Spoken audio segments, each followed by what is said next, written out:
देख सकते हैं ये शख्स किसी भी परिचय के मोहताज नहीं है। इनका नाम फाजिल है। फाजिल अहमद के नाम से ये जानते हैं। लगातार आपने नेशनल टेलीविजन पे इनको लगातार आप देखते होंगे। बहुत सारे डिबेट शो में ये शामिल होते हैं और अपनी बात बेबाकी से रखते हैं। सर, कुछ लोग ये कहते हैं कि आप जो है नेशनल टेलीविजन पर जाकर धर्म पक्ष की ज्यादा बात करते हैं, यानी कि मुस्लिम है तो मुस्लिम की ज्यादा बात करते हैं। ये आप पर आरोप लगता है? नहीं, आरोप नहीं, ये सही बात है। अच्छा, सही बात है ये? बिल्कुल सही बात है और हम लोग चाहते भी हैं, लेकिन हम कोशिश करते हैं कि हम सबकी बात करें। वहाँ जब बहस हिंदू मुसलमान पे हो रही है, हमको मुस्लिम स्कॉलर बुलाया गया है, तो हमको मुसलमान की समस्या बोलनी और उसके बाद हम बीच बीच में सबकी बात बोल देते हैं। लेकिन वहाँ एक माहौल बना दिया जाता है, ऐसा क्रिएट कर दिया जाता है। क्रिएशन एक ऐसा होता है कि आपको मुसलमान की बात बोलने में ही टाइम खत्म हो जाएगा, बाकी लोग को तो कोई मतलब ही नहीं। आपको नहीं लगता कि नेशनल टेलीविजन जो है वो सिर्फ नफरत फैलाती है, हिंदू मुसलमान की बात करती है? आप लोग यहाँ पब्लिक को गलतफहमी होती है, वो बिजनेसमैन लोग हैं। आप इधर आ जाइए। जनता को बेवकूफ बनाते हैं, इसका मतलब नेशनल टेलीविजन वाले? हम बता रहे हैं वो व्यापार करते हैं। वो जैसे उनका सोच क्या है, वो लोग क्या कहते हैं कि आप किसी गली से जा रहे हैं गांव में और अचानक से किसी घर में लड़ने की आवाज़ आ जाए, समझ रहे आप, तो आप रुक जाते हैं। आपकी जिज्ञासा होती है कि भाई घर के अंदर क्या हो रहा है, और कोशिश ये करते हैं कि घर के अंदर तक जाएं, देखें लड़ाई, और जाने के बाद आप लड़ाई को बंद नहीं कराते हैं, आप मज़ा लेते हैं। और दो लोग आपस में लड़ रहे होते हैं, उससे क्या होता है, एक आदमी गया, फिर दो आदमी गया, फिर पूरा मोहल्ला इकट्ठा हो जाता है उस लड़ाई को देखने के लिए। मतलब मुर्गा की लड़ाई, उस लड़ाई को देखने के लिए पूरा मोहल्ला इकट्ठा हो जाता है, और मोहल्ले का कोई भी आदमी उस लड़ाई को बंद नहीं करा रहा है, मजे ले रहे हैं सब। ठीक उसी तरह से एक चैनल चलाने के लिए हर जिले में रिपोर्टर रखना पड़ता है, सब कुछ करना पड़ता है। तो वो इतना पैसा उन लोग के पास नहीं है, वो लोग इतना खर्च नहीं करना चाहते हैं। उनको ऐड चलानी है, तो ऐड चलानी है तो आप अब पूर्णिया में क्या हो रहा है तो पूर्णिया के लोगों को इंटरेस्ट है, पटना में क्या हो रहा है पटना के लोगों को इंटरेस्ट है, बलिया में क्या हो रहा है बलिया के लोगों को इंटरेस्ट है। लेकिन जब वहाँ हिंदू मुसलमान अगड़ा पिछड़ा तरफ लड़ाई वाली बात होती है ना, तो उसमें पूरे देश का इंटरेस्ट आता है लड़ाई में। आप देखिए, जब पार्लियामेंट के अंदर हिंदू मुसलमान की बात होती है तो पार्लियामेंट भरा रहता है, लेकिन जब आपके जीवन जीने की तरीके को बदलना है, कितना बजट हम ग्रामीण अंचल में एजुकेशन पर देंगे, आप पूरी जीडीपी का 5% हम हेल्थ पर खर्च करते हैं। अमेरिका 49% खर्च करता है, कनाडा, ब्रिटेन, ये लोग 30, 40, 50% खर्च करते हैं, और हमारा देश पूरी जीडीपी का सिर्फ 5% हेल्थ पर खर्च करता है। यानी इस इलाके में अगर 3 लाख की पॉपुलेशन होगी, एक अस्पताल होगा, बस ज़्यादा से ज़्यादा एक होगा, जहाँ तक मेरी जानकारी है। और एक अस्पताल में भी बेड नहीं, ऑक्सीजन नहीं, ऑपरेशन थिएटर नहीं, वहाँ पे सिटी स्कैन मशीन नहीं, सर्जन, कुछ व्यवस्था नहीं है। वहाँ पे आप जाएंगे, आपको सुई लगा देगा और कहेगा कि पटना चले जाइए, वहाँ चले जाइए। यही है ना हेल्थ, यही है ना। और नहीं तो प्राइवेट अस्पताल में लाखों रुपया खर्च करके आप इलाज कराइए। इसका मतलब कि सरकार आपके ऊपर नहीं खर्च कर रही है। 28% जीएसटी इस देश में लिया जा रहा है। 14 से पहले जीएसटी लेते थे, सरकार नहीं लेती थी ना, 7% सिर्फ वैट लगता था। आज 12% से लेकर के 28% तक जीएसटी। 3 महीने पर 1 लाख करोड़ रुपया केंद्र सरकार कमा रही है। किससे? पब्लिक से। पब्लिक से 1 लाख करोड़ रुपया। और कहाँ खर्च हो रहा है? वो कह रहे हम राफेल खरीद रहे, हम अमेरिका से जहाज खरीद रहे, हम ये कर रहे, हम वो कर रहे। लेकिन उस पैसे का कोई हिसाब किताब जब बजट आता है, कोई पूछता है कि 12 लाख करोड़ रुपया इस देश के अंदर जीएसटी से आया, क्या हुआ? अगर जीएसटी इतना अच्छा है तो पेट्रोल पंप क्यों नहीं, तेल पर, पेट्रोलियम पदार्थ पर क्यों नहीं जीएसटी लगाते? नहीं लगाते। यदि जीएसटी में डीजल और पेट्रोल आ जाए तो मैं कह रहा हूं कि 39 रुपया डीजल बिकेगा और 40 रुपया पेट्रोल बिकेगा। तो जीएसटी उस पर क्यों नहीं लगा रहे? जीएसटी किस पे लगा रहे? एजुकेशन पर। आप प्राइवेट स्कूल में बच्चे को पढ़ाते हैं, फीस जो जमा करते हैं उस पर 16% जीएसटी है। आपका लड़का जो जाकर के कोचिंग सेंटर में पढ़ता है उस पर 16% जीएसटी है। प्राइवेट स्कूल में जीएसटी है।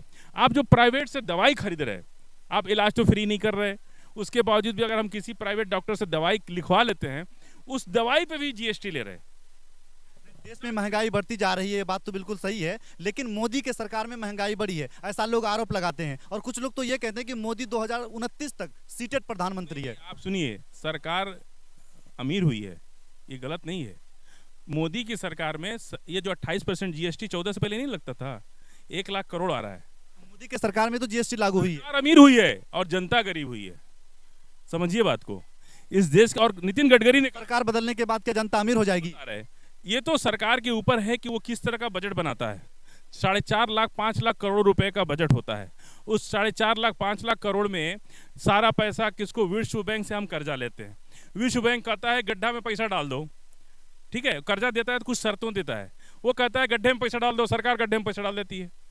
आप समझिए कि इस देश के अंदर अस्पताल नहीं बनता, स्कूल नहीं बनता है, कोई बुनियादी समस्या पे आप देख लीजिए इन लोग के हालत क्या है, किस तरह से खड़े हैं। आप दिल्ली जा कर के, दिल्ली में चूंकि व्यवस्था ज़्यादा है, यहाँ के लोग माने भगवान भरोसे रहते हैं, अल्लाह के भरोसे रहते हैं, अगर बच गए तो बच गए, मर गए तो मर गए। इसीलिए हम पूछते हैं लोग कि गरीबी क्यों है, हमने कहा कि 5 बच्चा पैदा करेंगे, 3 तो मर जाएगा। सभी कपल्स को ये पता है कि हमारे 5 बच्चे होंगे तो 3 मर जाएंगे महामारी से, उनके कोई इलाज नहीं है, अस्पताल नहीं है। आप जब अस्पताल देंगे और हमको विश्वास होगा कि हमारा 1 बच्चा या 2 बच्चा होगा और वो अच्छी पढ़ाई पढ़ेगा, अच्छा अफसर बनेगा, तो हम 5 बच्चा नहीं पैदा करेंगे। हम तो 5 बच्चा इसलिए गांव में पैदा करते हैं कि हमको पता है कि इसमें 3 कोरोना से मर जाएगा, टेटनस से मर जाएगा, तो बुखार से मर जाएगा। तो अगर परिवार चलाने के लिए बच्चा तो चाहिए ना। तो आप कह रहे कि जनसंख्या क्यों बढ़ रही? अरे भैया, जनसंख्या इसीलिए बढ़ रही है कि आपकी कोई बुनियादी सुविधा अस्पताल में नहीं है। हम 5 बच्चा पैदा करते हैं, उसमें से 3 2 मर जाते हैं। सवाल मैं आपसे करना चाहूंगा कि भाजपा के लोग कहते हैं कि 9 साल बेमिसाल, क्या लगता है आपको कि 9 साल में नरेंद्र मोदी ने काम नहीं किया है? देखिए, हमारे देश लोकतंत्र है, ये सबको पता है। हम एक डेमोक्रेटिक कंट्री में रहते हैं। बड़ी मुश्किल से ये लोग साल में 3 बार पार्लियामेंट बुलाना नियम है देश का, नहीं तो सरकार गिर जाएगी। 3 बार पार्लियामेंट आती है। कितने दिन पार्लियामेंट चलती है? 3 दिन 4 दिन, खाना पूर्ति करने के लिए। तो जब पारदर्शिता नहीं, अभी विशेष सत्र बुलाया था उन्होंने 5 दिन का, देश के किसी आदमी को नहीं पता था कि क्यों बुला रहे। इस देश की 125 करोड़ को जनता को अधिकार ही है जानने का कि हमारे दिया हुआ पैसा सरकार कहां खर्च कर रही है। आप छिपा नहीं सकते इसको, लेकिन ये छिपा रहे। पार्लियामेंट, मैंने कहा, अटल बिहारी वाजपेयी ने एक बार कहा था कि जब भी पार्लियामेंट के अंदर कोई बिल आएगा, पहले राष्ट्रीय कार्य समिति की बैठक में उस पर चर्चा होगी, ताकि पार्लियामेंट के अंदर आपको ज्यादा आलोचना का शिकार न करना। ये नियम है देश का, परिपाटी 70 साल से हम लोग यही करते आए हैं। आज भारतीय जनता पार्टी के नेताओं को नहीं पता था कि विशेष सत्र क्यों बुलाया जा रहा है। किसी को पता था? आपको पता था क्यों बुलाया? बिल्कुल मुझे पता था। क्या पता था? नेशनल चैनल पे काम करते हैं तो मुझे इतनी जानकारी है कि ये मीटिंग इसलिए बुलाई गई ताकि देश की जो समस्या है, मुख्य समस्या, उस पर बात हो सके। आपको नहीं कुछ पता है, आप गलतफहमी के शिकार हैं। तो फिर क्या बात है? जब आया तो भाजपा के लोगों ने कहा 1 नेशन 1 इलेक्शन के लिए बुलाया जा रहा है। ये तो पहले बात हुई थी। आपको यही तो बात है ना, आप पूर्णिया में हैं, हम लोग दिल्ली में रहते हैं। ये बहुत बड़ा धोखा है। आपको पता है कि अरे पूरे देश की समस्या 70 साल से तो हम लोग समस्या से लड़ रहे हैं। समस्या क्या है? हमारे पास 1 लाख रुपया है और 1 लाख रुपया हमको खर्च करना है। 1 लाख लोगों में किसी को 10 रुपया मिल गया तो जान लीजिए कि किसी का 9 रुपया लुटा गया। अगर 1 लाख रुपये में बांटना है, किसी एक आदमी को अगर 10 रुपया मिल गया तो निश्चित रूप से मान के चलिए कि 9 रुपया किसी इंसान का लूटा गया है। या तो सबका मिला के लूटा गया, नहीं तो किसी एक आदमी को या 9 आदमी को पैसा नहीं दिया गया है। यही है ओबीसी, एससी, एसटी, ओबीसी, पिछड़ी जाति, मुसलमान की हम बात क्यों करते हैं? क्योंकि जमीन नहीं उनके पास है। जमीन किसी के पास, घर बनाने को जमीन नहीं है। अगर जमीन नहीं होता, हमने कितनी बार कहा सबको फ्री। हम जब कहते हैं ना हम कभी सरकार में आएंगे, हम 15 रुपए लीटर दूध बेचेंगे, लोग पूछते कैसे बेचेंगे? हम हर किसान को 2 भैंस देंगे, चारा मशीन फ्री देंगे, 5 कट्ठा जमीन देंगे, सेट डाल के देंगे, तो क्या दूध सस्ता नहीं बिकेगा? नहीं बिकेगा। अगर खेती किसी के पास नहीं है, 2 जानवर बांध करके अगर 5-10 हज़ार महीना कमा ले तो अपने बच्चों को पढ़ा नहीं लेगा प्राइवेट स्कूल में।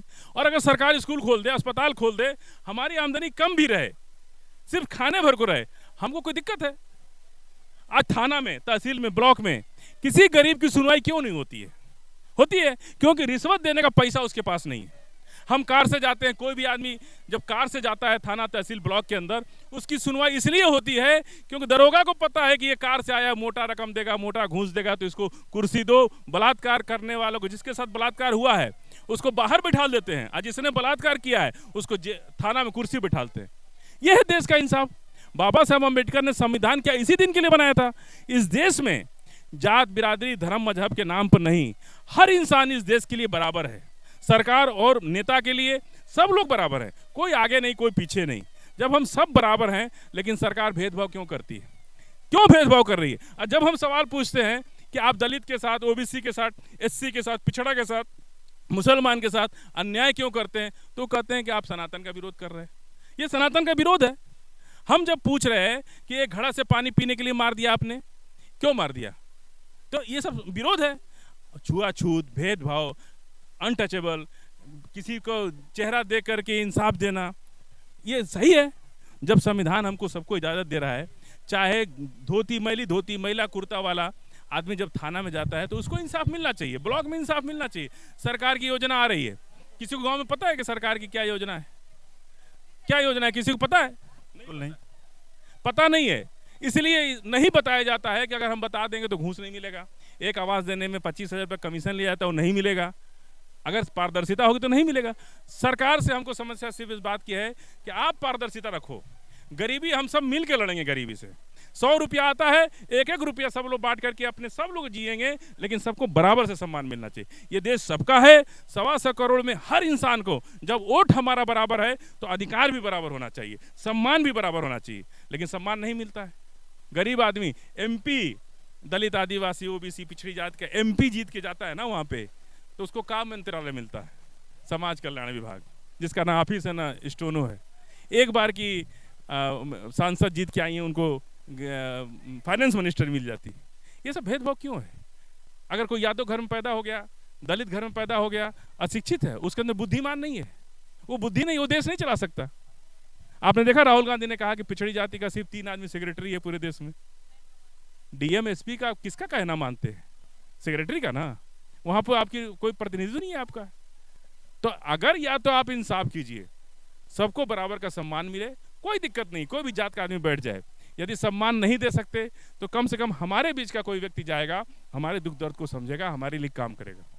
बिल्कुल, अभी हम बात कर रहे थे फाजिल सर से, जो नेशनल टेलीविज़न पर लगातार जो है डिबेट शो में शामिल होते हैं और अपनी बात जो है बड़ी बेबाकी से रखते हैं। नेक्स्ट वीडियो में हम और इनसे बात करेंगे और उनकी बातों को हम अपने चैनल के जरिए से पहुंचाने की कोशिश करेंगे। हमसे जुड़ने के लिए, बातचीत करने के लिए बहुत बहुत शुक्रिया। कैमरामैन अमर कुमार के साथ मैं शम्स तबरेज़ सालेपुरी, कटिहार, बिहार।